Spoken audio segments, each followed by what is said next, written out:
బతుకమ్మ అంటే బతుకునిచ్చే అమ్మ. ఆ కాలంలో అంటే మన అమ్మమ్మల నానమ్మల కాలంలో బతుకమ్మను చక్కగా ఆడుకునేవారు. ఒకరు పాట పాడితే మరికొందరు వారెనకనే పాట పాడుతూ చప్పట్లు కొడుతూ ఆడేవారు. పెద్దలు చిన్నారులు అందరూ గుంపుగా చేరి ఒక వరుసలో నిల్చొని ఆడేవారు. మరి ఈ కాలంలో ఆడపిల్లల ఆడే బతుకమ్మ వారి వేషధారను చూస్తే మన బతుకమ్మను తెలంగాణ సంస్కృతిని వెక్కిరించే విధంగా ఉన్నాయి. అందుకే నేను కోరుకునేది ఏమిటంటే మన సంస్కృతి సాంప్రదాయాలని ముందుకు నడిపించాలని.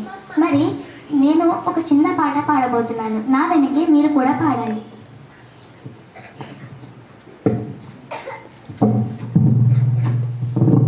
సీతమ్మ నాటింది ఉయ్యాలో,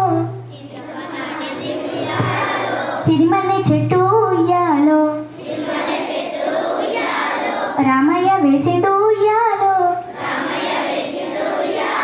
రత్నాల పందిరి ఉయ్యాలో, బావి నీళ్లు తెట్టు ఉయ్యాలో, బామ్మ సీతమ్మ ఉయ్యాలో, మల్లె చెట్టుకు పోసు ఉయ్యాలో.